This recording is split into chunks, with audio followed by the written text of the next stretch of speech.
안녕하세요. 어제보다 나은 오늘을 사는 여자 배럴미 공양 공민서입니다. 오늘 좀 주체해 보이지 않나요? 어제 새벽 3시에 들어와서 4시간 자고 아이들 밥을 챙겨주고 그리고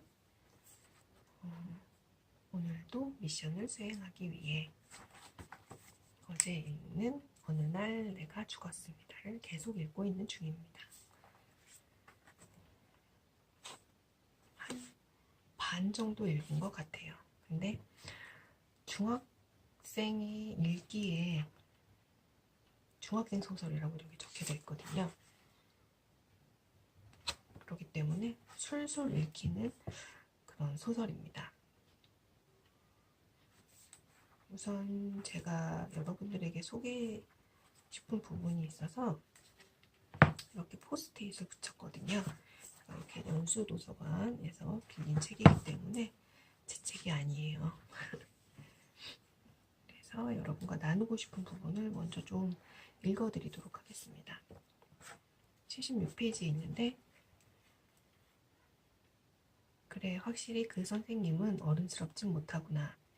거기다 술집 여자 이런 말을 하다니 선생 자격이 없는 사람이다. 유미야, 나는 기본적으로 어른이 해서 나쁜 짓이 아니라면 아이가 해서도 나쁜 짓은 아니라고 생각한다.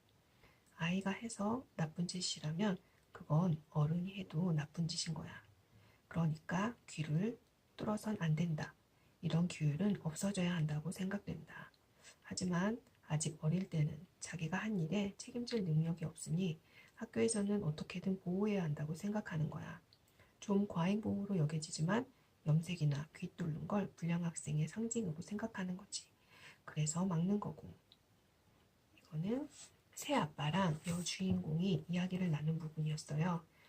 그런데 여주인공이 귀를 뚫어서 담임선생님하고 언쟁을 했는데 여주인공이 이렇게 얘기를 했던 거죠. 응?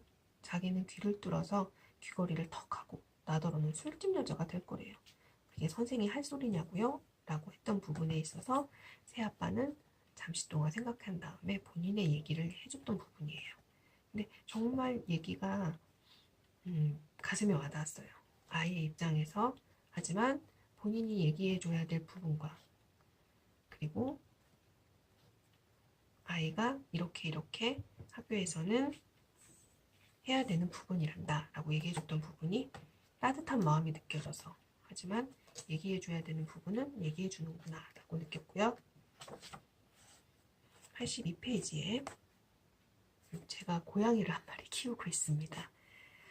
그런데 그 부분이 잠깐 나와서 확실히 와닿은 부분이 있어서 한번 읽어보도록 할게요. 나는 그렇게 말했다. 엄마랑 살겠다고 한 것이 아니었다.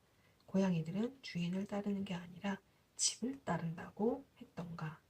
그래서 주인이 이사를 가도 그 집에 머무르려고 한다던가. 나는 고양이처럼 집을 택했다. 그때까지 살고 있던 익숙한 집을. 이 여주인공은 엄마랑 아빠랑 헤어졌어요. 그런데 아빠가 엄마랑 살래, 아빠랑 살래 했던 부분에 있어서 지금 이 시점은 중학교 2학년 여자아이의 시점이기 때문에 사색적이면서도 뭔가 그 고양이 같은 심정을 담고 있었던 부분이라고 생각이 들어서 제가 이 부분을 좀 발췌를 했던 거고요. 90페이지에 있습니다. 여기 나오는 자살을 한 아이가 여주인공 유미라는 친구의 남자 사람 친구인 재준이에요. 근데 이 재준이가 이제 죽기 직전 유미라는 아이와 여러 가지 일들을 이제 같이 이렇게 사부작 겪었던 친구인데 이런 부분이 나와요. 넌 내가 여자라서 담배 피우면 안 된다고 하는 거야? 튕기듯이 내가 물으면 재준이는 정색을 하고 말했다. 그건 아니야. 나도 담배엔 손 안 대잖아. 나중에 네가 커서 피우는 건 괜찮아. 하지만 지금 우린 너무 어려. 난 엄마가 천식 환자가 된 게 절반 이상 아버지가 피운 담배 탓이라고 생각해. 그 생각을 하면 얼마나 화가 나는지 몰라.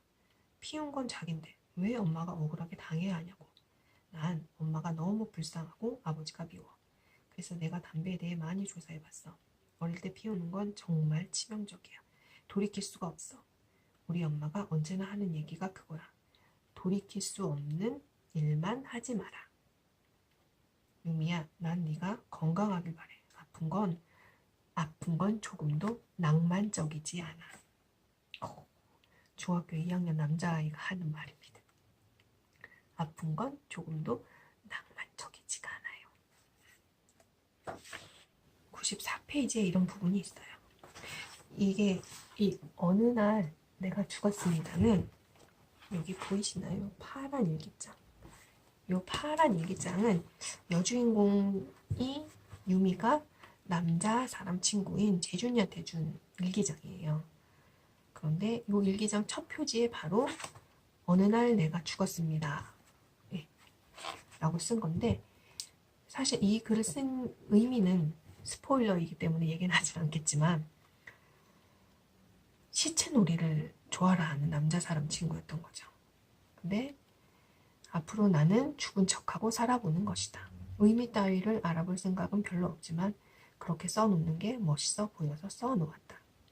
그저 나는 어느 날 내가 죽었다고 생각하고 이미 죽은 몸이라 생각하고 이 중학교의 마지막 학년을 살아보려고 한다. 고등학교까지 가서 이 놀이를 할 생각은 없다. 그때 이 놀이를 한다면 시시한 대입 공부 따위를 도저히 해내지 못할 테니까 의미가 없어서 말이다. 이렇게 적혀져 있어요.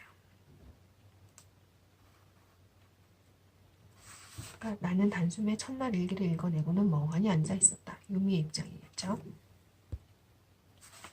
이제 비로소 어느 날 내가 죽었습니다. 란 불길한 예언 같은 말을 일기장 앞에 써놓은 이유를 알았고 그런 말을 써놓은 이유가 자살 충동이나 뭐 그런 게 아니고 이런 이유였다니 다행스럽긴 했다. 라고 하네요. 아, 그리고 재준이는 약간 좀 철학적인 아이가 그 생각이 있는 아이인 것 같습니다. 보면 넌 도대체 어떻게 그렇게 꼼짝 않고 오랫동안 있을 수 있니? 갑갑하지도 않아? 하고 유미가 얘기했어요. 그랬더니 재준이는 이렇게 말하죠. 이걸 잘하냐 못하냐는 오로지 그걸 즐기느냐 버티느냐의 차이야. 즐기면 얼마든지 오래 가지만 버티면 금방 끝나. 그게 요령이야. 즐기라는 거죠. 그리고 3월 14일 일기에는 이렇게 써 있습니다. 죽은 사람의 심정이 되어 하루를 보내보았다. 그건 정말 신나는 놀이였다. 그거야말로 본격적인 시체놀이겠지만 시체나 흉내 내던 그것과는 전혀 달랐다. 일단 아침에 자리에서 깼을 때 나는 이미 죽었어 하고 생각했더니 눈앞에 펼쳐진 하루가 한없이 소중하게 여겨졌다. 라고 하네요. 이게 핵심 문장이었던 것 같습니다. 그리고 이렇게 매일매일 하는 저도 이제 블로그나 아니면 오늘도 이제 유튜브 영상을 올리려고 한 지 이제 이틀째 되는 날인데 그런 것 같아요. 무엇이든 자꾸 되풀이하면 익숙해고 시들시들해지는 걸까. 하지만 하루에 단 한 번이라도 그 놀이를 한 내용을 여기에 써둬야지. 그러니까 적으면 그리고 남기면 그리고 남겨야 할 이유가 있으면 하는 것 같습니다. 그래서 오늘은 제가 지금 여기 100페이지까지 읽은 거를 여러분들과 함께 공유를 했던 부분이고요.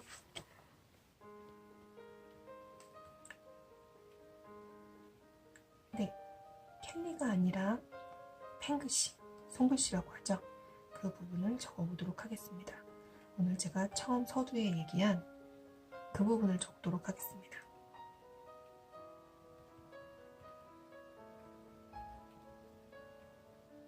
기본적으로 어른이 해서 나쁜 짓이 아니라면 아이가 해서도 나쁜 짓은 아니라고 생각한다.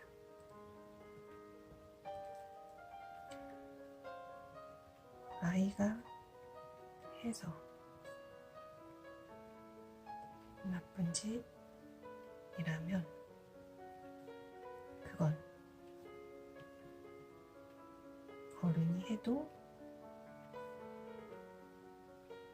나쁜 짓인